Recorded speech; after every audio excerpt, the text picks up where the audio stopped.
하나님의 말씀을 보겠습니다. 하나님의 말씀은 요한계시록 3장 14절에서 22절인데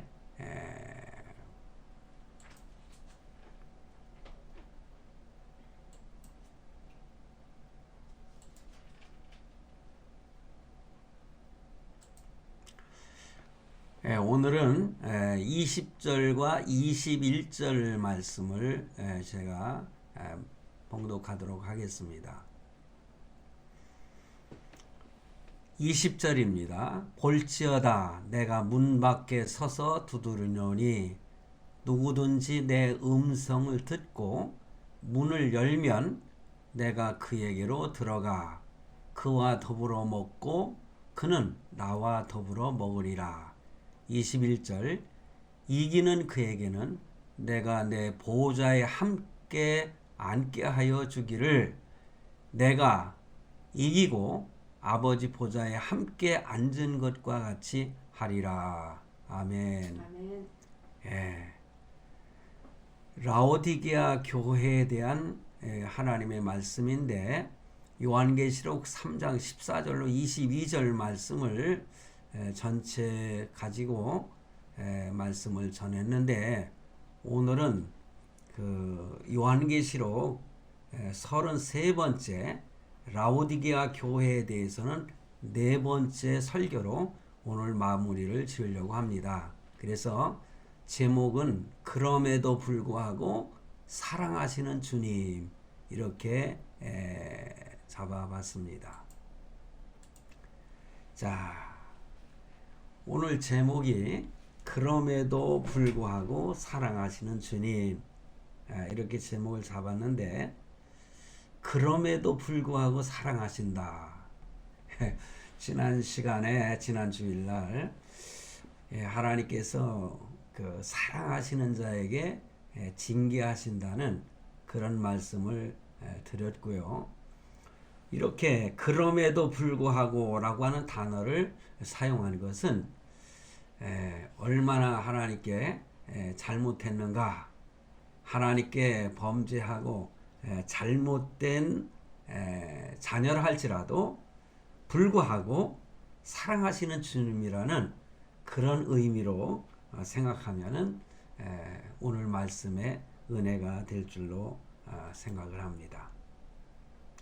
그래서 본문 20절을 보게 되면은 좀 전에도 제가 읽어드린 것처럼 볼지어다 내가 문 밖에 서서 두드리노니 이렇게 말씀하고 있어요. 이 말씀을 보면은 여기서 그 라오디게아 성도들의 마음이 닫혀 있는 모습으로 우리가 연상을 해 볼 수가 있습니다. 그래서 내가 문 밖에 서서 두드린다. 문이 닫혀 있기 때문에 이렇게 문을 똑똑똑 이렇게 두드리신다는 말씀이죠. 그러니까 누구든지 내 음성을 듣고 문을 열면 내가 그에게로 들어가 그와 더불어 먹고 그는 나와 더불어 먹으리라. 이렇게 말씀을 하고 있습니다. 자, 성도들의 마음이 닫혀 있다는 거예요. 라오디게아 교회 성도들에게 하시는 말씀입니다. 불신자들은 이미 그 마음이야 닫혀 있지만은 성도들의 마음이 닫혀 있다는 의미로 표현을 하고 있는 이 말씀을 보면은 좀 아이러니하지 않습니까? 사실 우리가 이 말씀은 복음을 전할 때에 전도할 때에 불신자에게 복음을 전하고 당신의 마음을 열고 그리스도를 영접하십시오. 이렇게 사용하는 성경 구절이거든요. 그런데 오늘 우리는 이 말씀을 좀 깊이 묵상을 해 봐야 되겠어요. 왜냐? 이 라오디게아 교회를 향하신 하나님의 계시의 말씀이지 않습니까? 세상 사람들을 향하여 하시는 말씀이 아니었고 교회를 향한 하나님의 말씀입니다. 그런 측면에서 볼 때에 좀 아이러니하다. 그런 말씀이에요. 이미 주님을 영접한 성도들에게 이런 말씀을 하고 있는데 좀 전에 말씀을 드린 것처럼 예수를 영접하지 않은 불신자들의 마음을 열어라. 이렇게 복음 전할 때 말씀을 전하는 거 아니겠어요? 그런데 이 말씀은 진정한 의미가 뭔가 생각할 때 1차적으로 라오디게아 교회 성도들에게 하시는 말씀이라는 것을 우리는 알아야 됩니다. 우리가 잠시 이 부분에 대해서 망각해서는 안 된다는 거죠. 불신자들에게만 필요한 말씀이 아니다. 저는 그렇게 말씀을 드리고 싶습니다. 그래서 이 말씀은 어떤 특정인 믿는 성도들에게 주시는 말씀인데 더 나아가서 사실은 보편적인 의미로도 우리가 이 말씀을 해석해 볼 수 있습니다. 왜냐? 오늘 본문의 20절에 누구든지라고 하는 이 표현을 보면은 그 성도들 뿐만 아니라 예수 그리스도를 주로 영접하는 그 시대, 과거의 시대 사도 요한이 계시를 받았던 초대교회 당시나 그 시대를 넘나들어 사실 요즘 이 시대에 그리고 다가올 시대에 그 모든 성도들 그런 모든 성도들에게 하시는 주님의 말씀이고 주님의 약속이다. 저는 이렇게 여러분들에게 말씀을 드릴 수가 있습니다. 그러니 이 말씀이 얼마나 우리에게 중요한 말씀인가를 깨닫게 되는 것입니다. 사실 제가 사도행전을 강해 설교하면서 지난번에 제가 그런 말씀을 드린 적이 있습니다. 영생을 얻기로 작정된 자, 영생을 받기로 작정된 자, 이런 사람들은 모두 믿더라. 그런 말씀을 사도행전에서 표현해 주고 있지 않습니까? 그것을 보면은 사실상 미래에 예수 믿을 성도들도 하나님의 선택을 받은 자요, 영생을 받기로 작정된 자가 아니겠습니까? 이 하나님은 이미 구원받을 영혼에 대해서는 지금 믿음을 고백하고 있지 않지만은 불신자로 보여지는 사람이라 할지라도 하나님이 예정한 영생을 받기로 작정된 하나님의 백성, 하나님의 자녀는 이미 이렇게 예비되어 있는 복음을 듣고 하나님 앞에 돌아올 수 있는 그런 의미를 표현해 주고 있다. 이렇게 말씀을 드립니다. 자, 그런데 여기 본문에 보면은 우리가 문을 열면 누구든지 문을 열면 문입니다. 문. 뭐 하늘의 달을 말하는 것이 아니고 영어로 door, 문. 그런데 이 헬라어로 말하면은 뒤란이라는 표현입니다. 뒤란.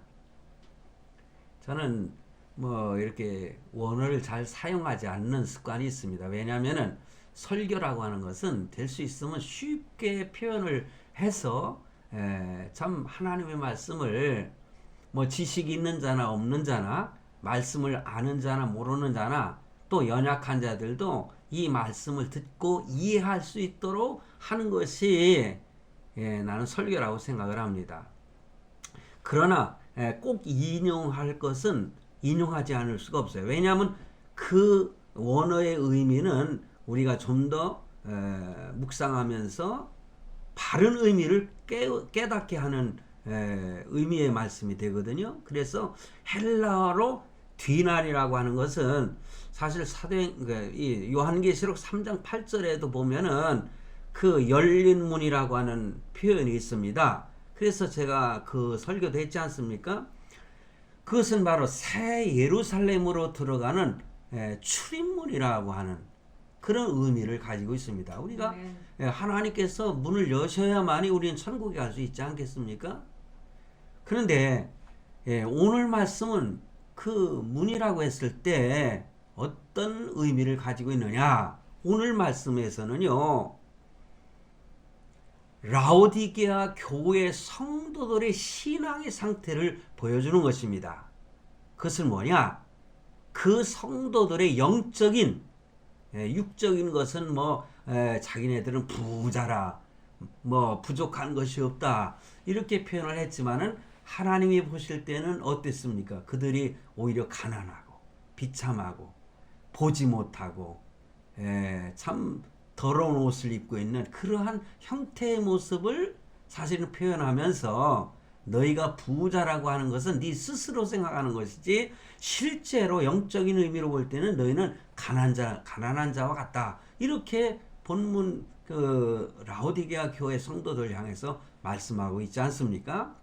그러니까 영적인 비참함을 스스로 인식하지 못하고 있는 이 라오디게아 교회 성도들을 가리키는 말씀이다, 그런 것입니다. 그래서 이 문이라고 하는 것은 교회의 마음의 문을 상징한다. 영적인 비참함을 인식 못하고 있는 그런 성도들을 말씀하고 있다. 그러므로 이 문 앞에 예수님께서는 이미 당도하셔서 주님이 이렇게 두드리고 계신다. 이 말씀에도 아주 깊은 의미가 있습니다. 이것은 마지막 때가 당도해 오고 있다. 이미, 아직이 아니라 이미라고 하는 의미를 가지고 있어요. 그러니까 두드리고 계시는 겁니다.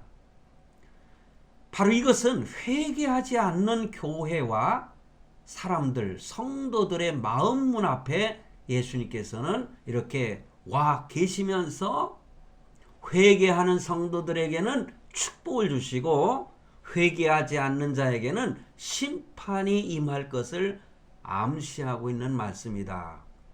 이제는 때가 다 되었다는 것입니다. 그러므로 회개하면은, 문을 열면은 회개하는 자의 축복을 받는 자는 거죠. 그러므로 임박한 재림을 상징하고 있는 말씀이다. 왜냐? 요한계시록은 바로 임박한 그 종말에 대한 예수님의 재림에 관한 말씀이 아닙니까? 그래서 아시아 일국 교회에 대해서 미리 이렇게 경고를 하시면서 이제 대환란의 때가 올 때인데 그때를 예비하고 준비하라, 이렇게 말씀해 주고 있는 것입니다. 저는 오늘 우리가 사는 이 시대에 이 말씀이 정말 가장 필요한 때가 아닌가, 저는 그렇게 생각을 해요. 사실 우리 한국 사회도 마찬가지지만은 참 세계적인 글로벌적인 그러한 소식들을 접하다 보면은 이 시대가 얼마나 종말로 치닫고 있는가를 알 수가 있습니다. 사실 어쩌면은 대표적인 거라고 할 수 있는 미국이라든가 소련이나 중국이나 유럽의 모든 국가들, 아시아의 작은 나라들이나 다 이런 전체적인 것을 볼 때에 참으로 혼란스러운 때가 아닌가. 특히 미국이란 나라가 엄청난 선거 부정에 의해서 참 이렇게 그 대통령이 이렇게 바뀌면서 일어나는 그러한 혼란의 상태에 요즘에도 그 소식들을 보면, 뉴스를 보면은 정말 혼란한 이 시대가 아닌가.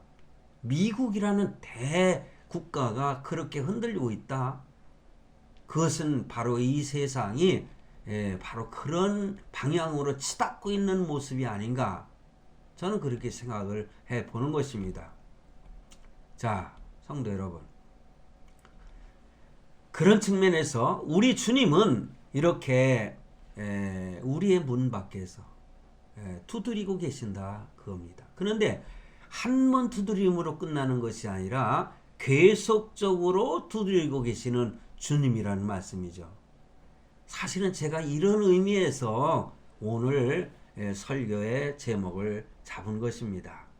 우리 주님은 한 번 똑똑똑 때리시고 두드리시고 끝나는 게 아니라 마음의 문을 열 때까지, 우리가 영적인 침체에서 깨닫고 바로 인식하고 회개하고 하나님께 돌아올 때까지 주님은 계속 우리의 마음, 우리의 심령 속에 우리의 영혼을 똑똑똑 이렇게 두들기고 계시다고 하는 사실입니다.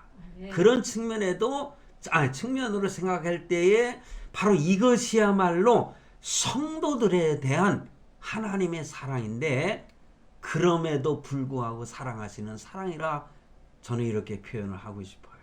네. 참 그 라오디게아 교회의 성도들이 이렇게 책망을 받을 만한 일들이 너무나 많지 않습니까? 그럼에도 불구하고 우리 주님은 바로 사랑하신다는 고백을 오늘 말씀을 통해서 하고 있는 것입니다. 그럼에도 불구하고 사랑하시는 주님을 우리는 발견하는 그러한 성도가 되시길 바랍니다. 예, 하나님 편에서는 이렇게 그럼에도 불구하고 사랑하시는데 우리 성도들의 입장에서는 어떻습니까? 그리 아니하실지라도 주님 앞에 주님을 배신할 수 없다는 사드락과 메삭과 아벳느고, 여러분 다니엘의 세 친구의 그 신앙의 고백, 왕 앞에서도 참 자기의 목숨이 달려있는, 그들의 목숨이 한순간에 날아갈 수도 있는 그러한 순간에서도 우리 하나님이 그 7배나 뜨거운 불풀 속으로 들어간다 할지라도 우리를 지켜주실 것이다. 하나님이 지켜주신다는 믿음을 고백하면서, 그러나 우리를 보호하지 아니하신다 할지라도, 그렇게 아니하실지라도 결코 우리는 우상 앞에 절할 수 없다.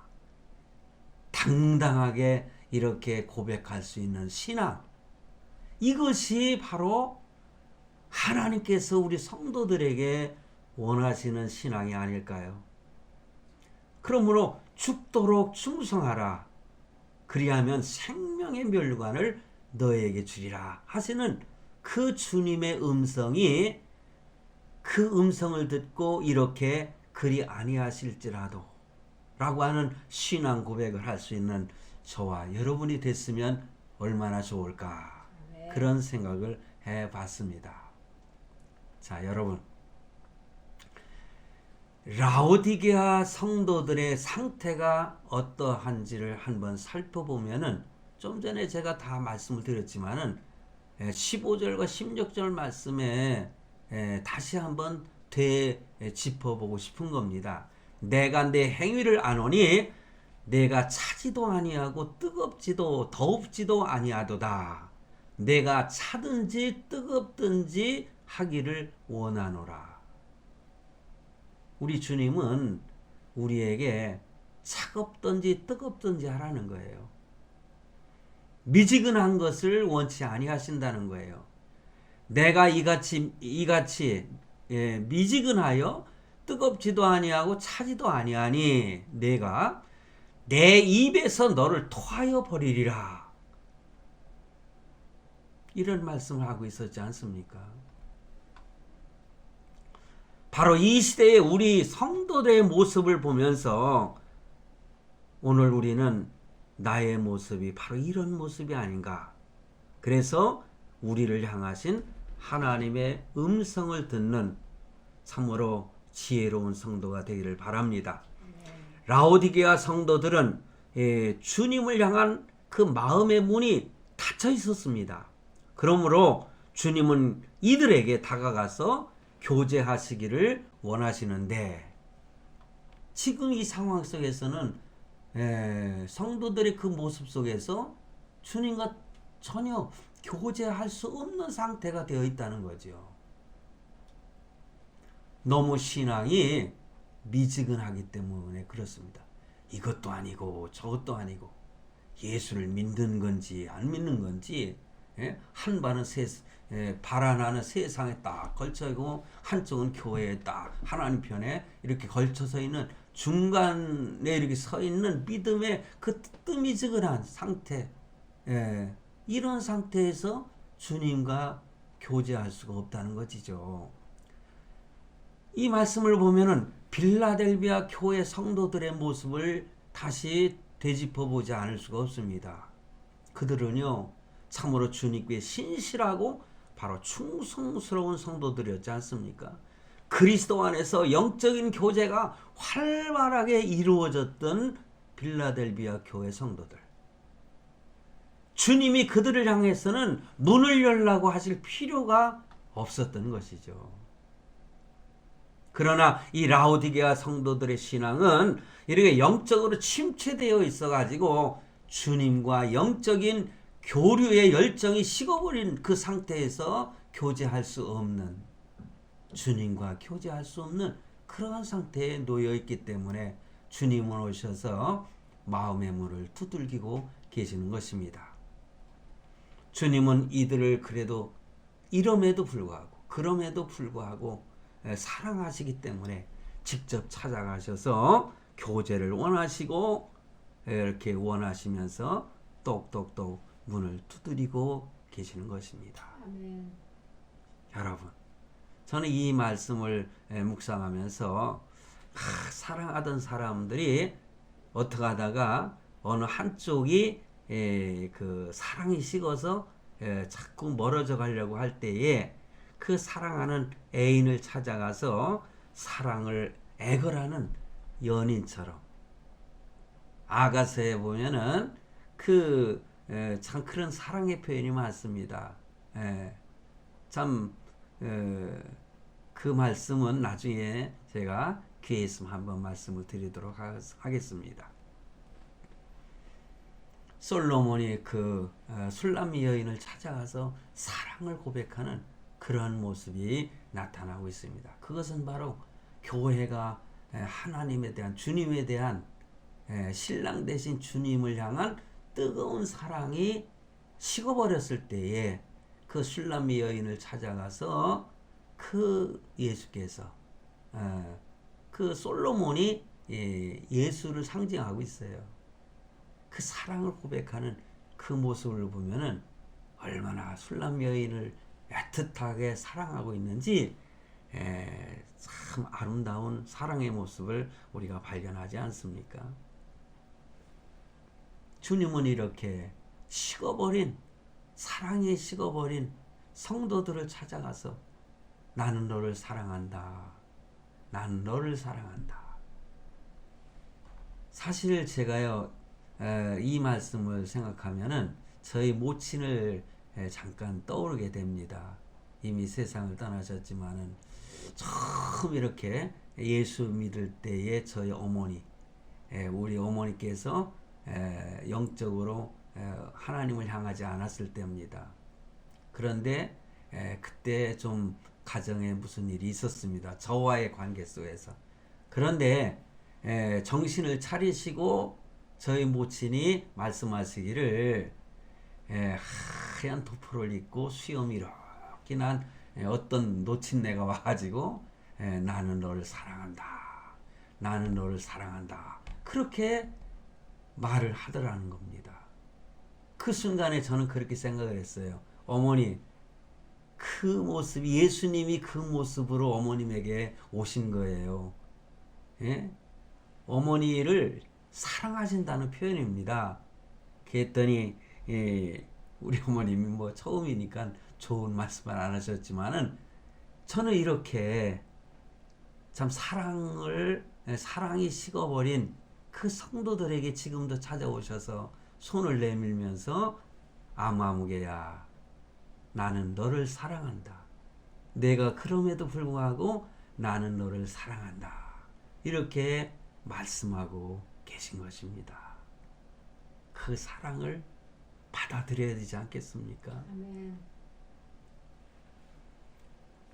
그러므로 우리는요, 내 마음에 주님이 지금 계신지 여러분 확인해 보시기 바랍니다. 가슴에 손을 대고 진단해 볼 수 있는 시간이 되시기 바랍니다. 여러분, 주님의 음성이 들리십니까? 그렇다면 기쁨으로 주님을 응답하시고 영접하셔서 주님과 더불어 먹고 마시는 그 행복한 삶을 살아가는 우리 모두가 되시길 바랍니다. 아멘. 삭개오처럼 말입니다. 바로 삭개오처럼 예수 그리스도를 내 집으로 모실 수 있는 축복을 받는 그런 성도가 되시기 바랍니다. 아멘. 누가복음 19장 1절 10절에 보면 예수께서 여리고로 들어가 지나가시더라. 삭개오라 이름하는 자가 있으니 세리장이요 또한 부자라. 그가 예수께서 어떠한 사람인가 하여 이렇게 보고자 하되 키가 작고 사람이 많아가지고 할 수 없이 앞으로 달려가서 예수님을 보기 위하여 돌 무화나무가에 나무에 올라가니 이는 예수께서 그리로 지나가시게 되밀어라. 예수께서 그곳에 이르사 쳐다보시고 이르시되 삭개오야 속히 내려오라. 내가 오늘 네 집에 유하여야 하겠다. 이렇게 말씀하셔요. 그러니까는 6절에 급히 내려와 즐거워하며 영접하거늘 그랬어요. 여러분, 주님을 영접하고 나서 삭개오가 한 일이 있습니다. 그거는 그동안에 살아왔던 모든 죄가를 기억하면서 회개하는 장면이 나오지 않습니까? 주님을 영접한 자는 회개하라는 것입니다. 잘못을 고백하라는 것입니다.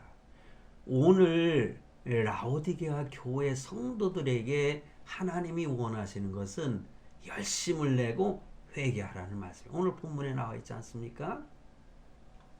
그래서 삭개오가 서서 주께 여짜오되 주여 보시옵소서 내 소유의 절반을 가난한 자들에게 주겠사오며 만일 누구의 것을 속여 빼앗은 일이 있으면 네 갑절이나 갚겠나이다.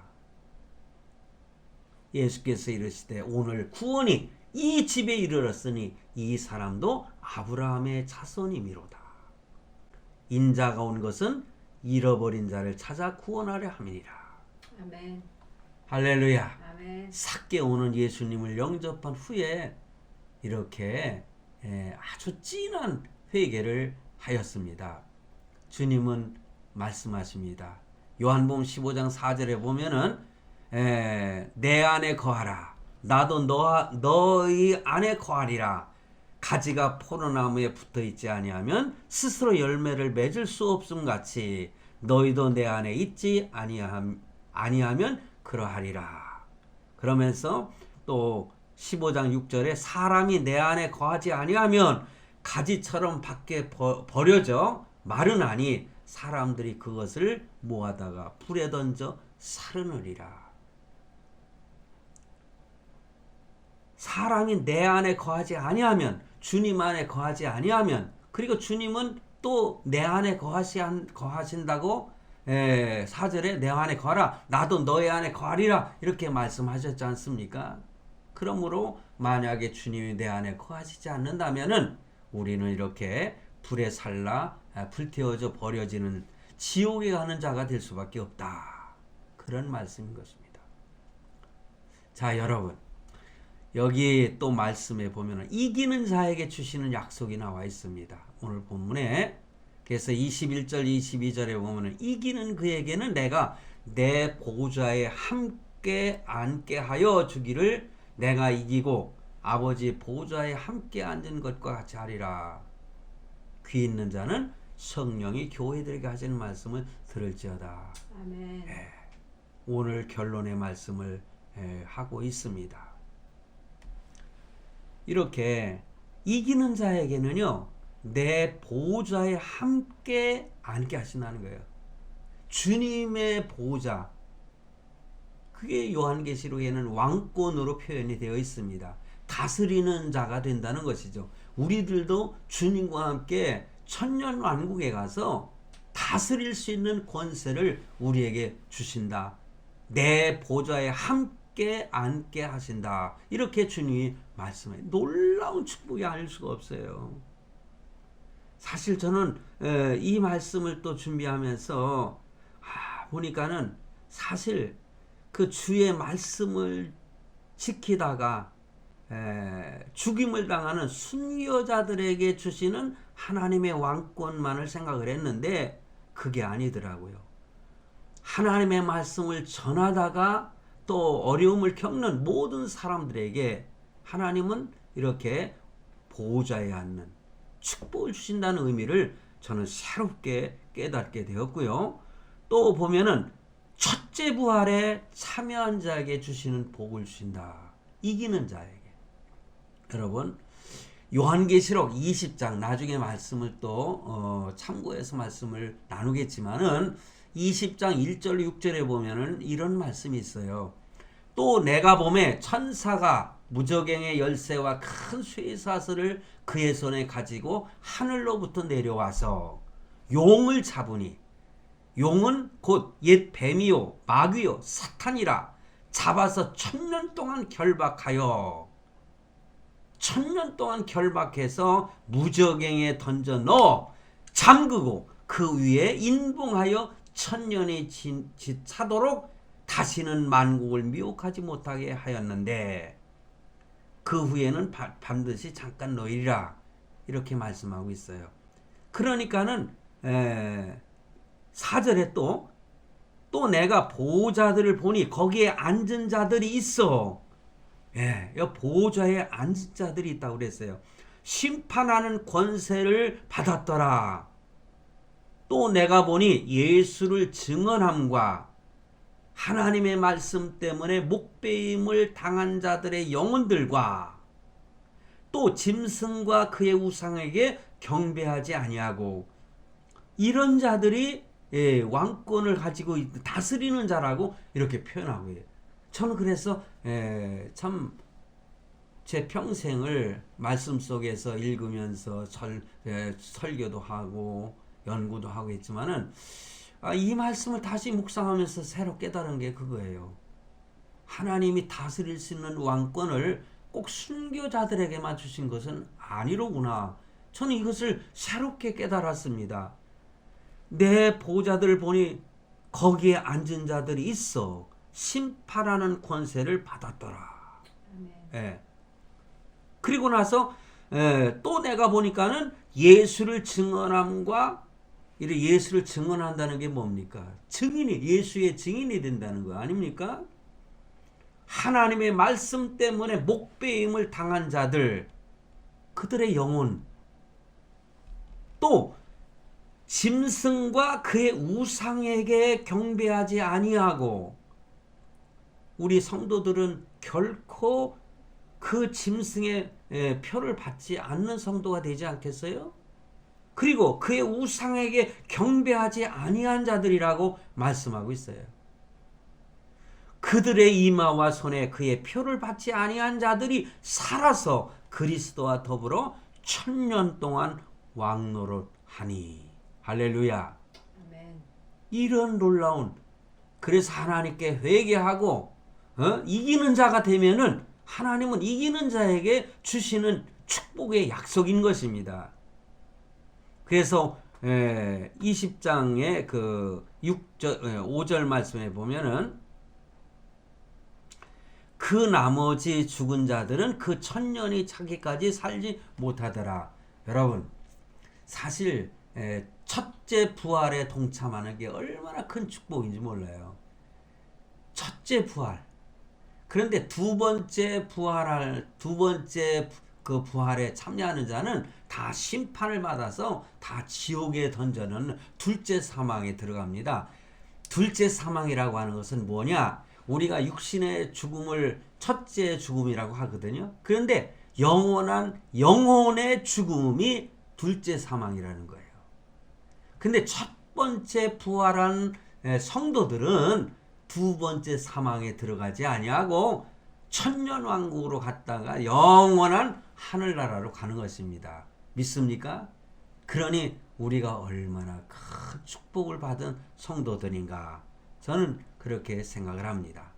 그래서 6절에 이 첫째 부활에 참여한 자들은 복이 있고 거룩하도다. 둘째 사망이 그들을 다스리는 권세가 없고, 첫째 부활할 때 부활한 성도들은 둘째 사망이 그들을 다스릴 권세가 없다는 거예요. 도리어 그들이 하나님과 그리스도의 제사장이 되어 천년 동안 그리스도와 더불어 왕노릇하리라. 이렇게 말씀하고 있습니다. 자, 성도 여러분, 주님은 오늘 우리에게 무엇을 원하십니까? 차든지 뜨겁든지 하라는 말씀이에요. 똑바로 신앙생활하라, 이런 말씀인 것입니다. 이 말씀은 1000번 100번 해도 또한 들어도 싫지 않는 말씀이 돼야 돼요. 여러분, 잔소리라고 생각하지 마십시오. 목사가 늘 잔소리만 한다. 하나님 말씀이라고 이래라 저래라 자꾸 말씀한다고 잔소리로 듣지 마시고, 이 말씀은 똑바로 서라. 내가 뜨겁든지 차든지 하라는 거예요. 그것을 원한다. 주님이 하시는 말씀이에요. 그것을 목사들이나 아니면 믿음의 선배들이 아니면 부모님들이, 믿음의 부모님들이 어찌 보면 젊은 사람들이 듣기는 잔소리처럼 들릴 수 있는 말씀이지만은 이 말씀이 놀라운 말씀입니다. 우리는 이 주님의 경고를 듣고 회개하고 주님을 향한 뜨거운 사랑을 회복할 수 있기를 간절히 바랍니다. 아멘. 이제 결론을 내리면서 사실 이 라오디게아 교회 7번째 교회 마지막 설교를 통해서 이제 아시아 7교회에 대한 말씀을 마치면서 상기해 볼 수 있는 것은, 우리가 7교회를 개별적으로 생각해 볼 때에 에베소 교회는 처음 사랑을 회복하는 교회였고, 서문학 교회는 환란에 대한 승리요, 버가모 교회는 세속화를 이기는 승리요, 두아디라 교회는 거짓 선지자를 이기는 승리, 그리고 사대 교회는 죄악에 대한 승리, 빌라델비아 교회는 말씀을 파수하는 승리, 오늘 라오디아 교회는 회개에 대한 승리의 말씀을 우리에게 주고 계십니다. 자, 여러분, 전쟁은 승자만이 존재합니다. 전쟁에서 실패하면은 죽음인 것입니다. 우리는 이 세상을 살 때에 전쟁 속에서 사는 것입니다. 영적인 전쟁인 것입니다.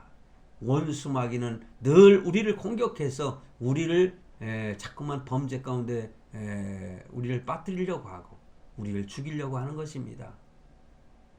영원한 지옥으로 끌고 가려고 하는 그 영적인 사탄의 공격에 우리는 싸워야 되는 이 영적인 전쟁을 하는 성도들입니다. 그러므로 전쟁은 승리자만이 존재하니까 우리는 악한 영을 향하여 이겨야 되는 것입니다. 이겨야 돼요. 그러면 나는 약한 내가 어떻게 이길 수가 있느냐? 여러분, 염려하지 마세요. 나 혼자는 이길 수가 없죠. 나 스스로의 자력으로는 이길 수가 없는 전쟁이죠. 주님의 능력으로 능히 이기게 될 줄로 믿습니다. 아멘. 여러분, 그걸 믿으세요. 로마서 8장 37절에 그러나 이 모든 일에 우리를 사랑하시는 이로 말미암아 우리가 넉넉히 이기느니라. 우리를 사랑하시는 이로 말미암아 우리가 넉넉히 이기느니라. 아멘. 믿습니까? 아멘. 우리 모두 이렇게 주님의 능력을 힘입어서 승리하는 주님의 사랑하는 성도들이 다 되시기를 간절히 바랍니다.